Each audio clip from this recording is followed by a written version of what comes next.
I'm borderline compulsive about small things. Labels on spice jars, the exact angle the paper towel roll sits at. That kind of harmless weirdness. Not the chaos kind of obsessive. Think neat little rituals that make the world make sense. I like routines. I like rules. I like knowing the correct procedure for returning a shopping cart so much that it's embarrassing at family reunions. A few months ago, I landed a job at GeoMart, which, if you haven't heard, is one of those up-and-coming supermarket chains that smells faintly of ambition and lemon cleaner. I'm technically a newbie there. First week, I still called the deli the sandwich section in front of a supervisor. But I'm not new to this kind of work. I've stacked shelves, run registers, negotiated with an angry couponer, and lived to tell the tale. I took the job because I needed steady hours, and because GeoMart promised a schedule that didn't make my sleep look like a crime scene.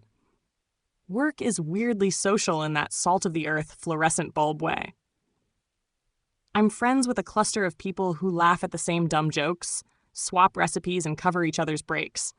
We trade gossip like it's free, loose change at the self-checkout. There's a rhythm to it that makes night shifts bearable.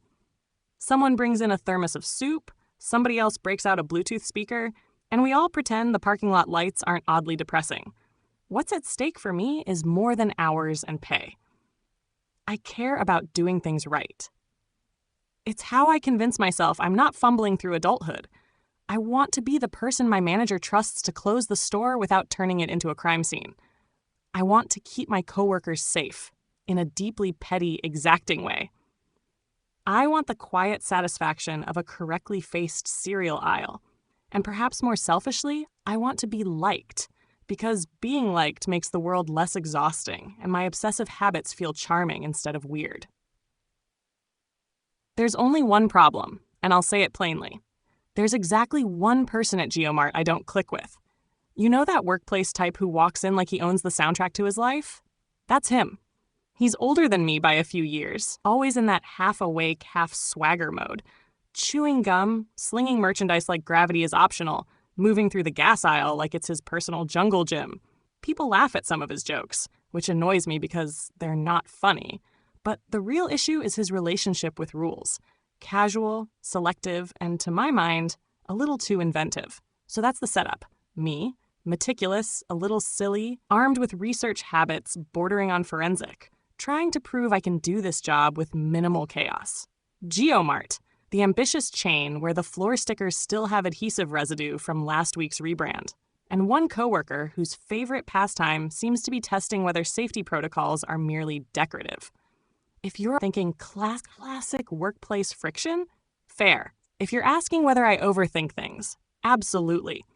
But trust me, this is one of those situations where my bothering people about procedures feels less like nitpicking and more like tapping a warning light you can't ignore. Greg is the kind of guy who strolls into work as if he's perpetually late for a skateboard montage.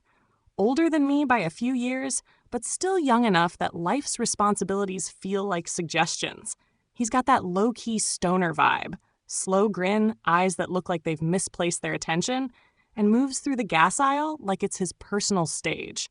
He'll juggle a stack of $8 charcoal bags, talk to customers like they're old friends, and then, for reasons I still don't understand, habitually drag full propane tanks by that tiny metal valve on top. You can see the muscles in his wrist tense every time he does it, and my chest tightens like a spring. The first time I mentioned it, I tried to be casual. Hey, maybe don't pull them by the valve. Seems risky. He laughed and said, "Chill, Angela. It's fine. I do it all the time." Fine. Except my brain is a librarian for potential disasters and refuses to shelve things marked fire hazard. My memory, which collects odd trivia like trophies, jumped to an episode of King of the Hill, where some poor dude, Buckley, screwed around with a tank and it went very badly. I told Greg about it half-jokingly, thinking a pop culture reference would get him to ease up. He waved it off like I'd suggested they explode because of a curse. TV, Angie. It's fiction. That should have been the end of it, but it wasn't. I went home and did what I do when the universe hands me a loose end. I looked it up. I read forums and a few safety pages that said in plain language, pushing or dragging tanks in certain ways can damage valves and cause leaks. Nothing lurid, just boring patient facts that made my skin crawl. I was relieved to find it wasn't entirely TV nonsense. Validation is an odd comfort when you're the coworker everyone thinks is a little extra. After that, I tried a different tack. More polite, less librarian. Greg, honestly, I read the thing. It's not just a cartoon plotline. He'd blink, put on this mock concerned face, and go, "Oh, my bad, Angela. Won't happen again." And then immediately do the exact thing the next time he had a pallet to move. It became a pattern. My concern, his performative apology, his relapse. Sometimes he'd even make a show of fumbling with the tank like he cared, just long enough for me to walk away before he picked up the valve like a drumstick and dragged it again. It grated on me. It felt less like a safety debate and more like being gaslit. Uncomfortably literal word choice there. I'd picture worst-case scenarios, someone wheezing in the parking lot, a siren blur, and then I'd shame scan myself for being melodramatic. But the weird thing about hypervigilant brain wiring is that once the knot forms, it doesn't untie. Every time he forgot to be careful, my stomach did that slow, unpleasant flip. So my annoyance built like static before a thunderstorm. Tiny, annoying shocks all day that I kept brushing off until the air felt thick. I kept telling myself to let it go. I kept telling myself he'd stop. But people who turn safety into a punchline don't usually quit on a lecture. They quit when consequences make it uncomfortable to joke. I didn't want consequences. I wanted prevention. But the universe has a flair for teaching lessons in dramatic strokes. And by the time the next quiet shift rolled around, the tension between Greg and me felt like the kind of thing that doesn't end well on its own. That night, the store felt like a paused movie. We'd closed the deli early, the fluorescent hum was low, and most of the regulars had already wandered off into the parking lot. There was a softness to everything, the sort of quiet that makes small things sound huge. I was stocking an end cap by the registers when Greg sauntered up behind me, dragging a row of full propane tanks like they were party favors. He did his flourish, the one where he acts like he invented manual labor. I tried to keep it small. "Greg, don't drag them by the valve, please. You could mess the valve up." He turned, eyebrow doing that "I'm both bored and insulted" thing. "Seriously, you and your cartoons. Chill, Angie." "I'm not joking. If the valve gets nicked, it can leak. You're playing with people's lives." That second sentence landed harder than I expected. His face shifted from amused to annoyed in one slow blink. "You always have to be on my back, huh? I'm not stupid." He snapped at me like a rubber band. The tone he used felt personal, like he'd been saving it up. I felt heat behind my eyes. Part anger, part the ridiculous humiliation of being the person who knows the exact right way to place canned tomatoes. I said the only thing I could without yelling, "You think it's funny until someone pays for it with their lungs." Then I walked off to find our manager, Carla. Carla's a practical person, short hair, shorter patience for nonsense, and a soft spot for employees who follow procedure.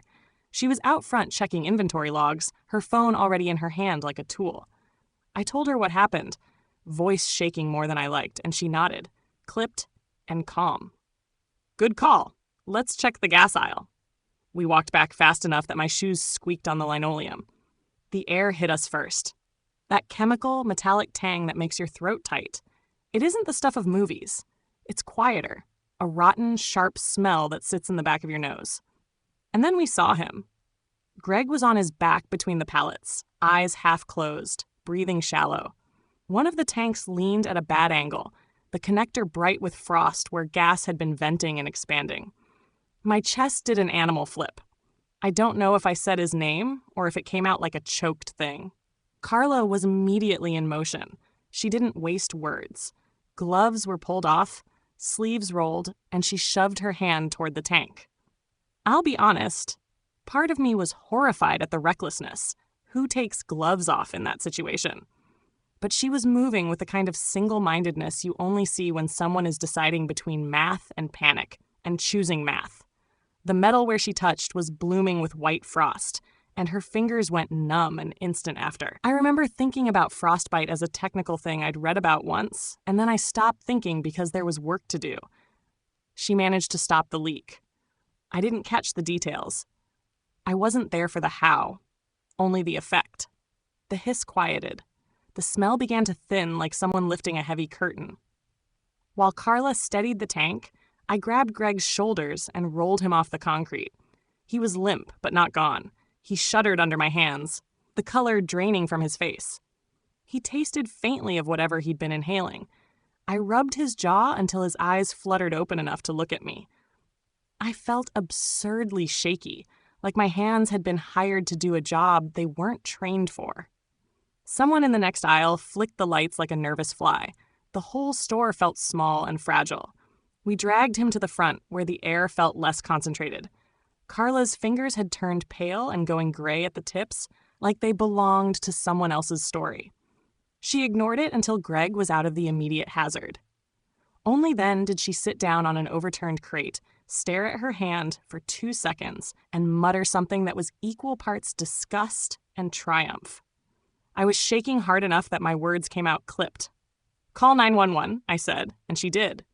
The sirens would come later. But at that moment, the most immediate thing was that the leak had stopped, and Greg was not dead. And I hated that I had been right, but was relieved that I'd been right. The soft, ridiculous rhythms of closing had been smashed into jagged edges. I stood in the aisle feeling like a referee who'd been shoved into the match. My neat rituals and label making had suddenly felt a lot less petty and a lot more like a life preserver. By the time the ambulance rounded the corner of the lot, the parking lot lights looked theatrical, too bright, like a spotlight on something that shouldn't be a show. EMTs moved with the efficient calm of people who see the worst and have practice not flinching. They set up equipment like a stage crew assembling a set, bright orange backboard, clipped straps, the soft thud of a monitor booting up. Greg was conscious by then, which felt both like a miracle and a cheat. He blinked at the ceiling lights as if they were a personal affront. When the paramedic asked him questions, name, what happened, his voice came out thin and small, the arrogance deflated to a whisper. I hovered near enough to hear, far enough to not be accused of hovering. Carla stood with her arms crossed, face carved into the kind of expression that said she'd rather swab the asphalt with her bare hands than listen to excuses. One EMT checked his pupils while another wrapped a light blanket around his shoulders. They loaded him onto the gurney with the kind of practiced tenderness that makes you realize professionalism is a kind of kindness. As they began to lift, Greg's eyes found mine. For a second, he looked like someone who'd been startled awake in a bad dream. His apology arrived like a small, damp leaf. "I'm sorry, Angela." It wasn't one of those grand, cinematic apologies. It was low, immediate, and oddly earnest. Maybe the gas had taken the edges off his showmanship. Maybe the sight of Carla's numb fingers had scared whatever dismissal lived in his chest. He tried for more, a more responsible sentence, but the EMTs tightened a strap and said they needed to move. "Sorry," he repeated, louder as they lifted him. "I shouldn't have. Sorry to everyone." Carla didn't soften. She watched him go like someone cataloging evidence. I felt a weird double-edged thing in my chest. Gratitude that he was alive, anger that the apology had arrived only when the consequences got tangible, and relief that my nagging hadn't been useless. The apology didn't fix anything. Valves don't unnick and trust doesn't re-knit from a 2-word sentence, but it shifted the room from danger to damage control. As the ambulance doors closed, the taillights painted the parking lot in a slow, red wash. I realized I'd been holding my breath for minutes I couldn't account for. When I let it out, the sound surprised me. Carla rubbed at her still achy fingers and muttered about paperwork and hazard reports, her way of turning chaos into a checklist. The rest of us drifted back into the store like people leaving a theater after a play that made them nervous. I kept replaying the moment he'd said sorry. It landed somewhere between satisfaction and sourness. He'd finally said the words, but only when the world made him. That's a kind of truth, too. People often learn things at the edge, not when warned from the center. I wiped down the spot where he'd been lying because that's what you do to reclaim normal. I straightened a crooked display like it was an act of defiance. The store hummed its fluorescent hum, and in the ordinary noise, the edges of the night started to settle. I didn't feel triumphant. I didn't feel forgiving. I felt awake in a way that made the small rituals, labeling, aligning, reminding, less silly and more necessary. If the universe ever stages a postscript, it would probably involve official incident reports, maybe a safety retraining, maybe even a reprimand for Greg. For now, the immediate thing was quieter. A weird, steady satisfaction that the thing I'd worried about had been prevented from becoming worse. And a new, sharper sense that caring about the small, annoying rules sometimes means saving someone who thinks rules are optional. We locked the doors that night with the sound of the deadbolt final and a kind of tired, watchful peace. The world hadn't been moralized.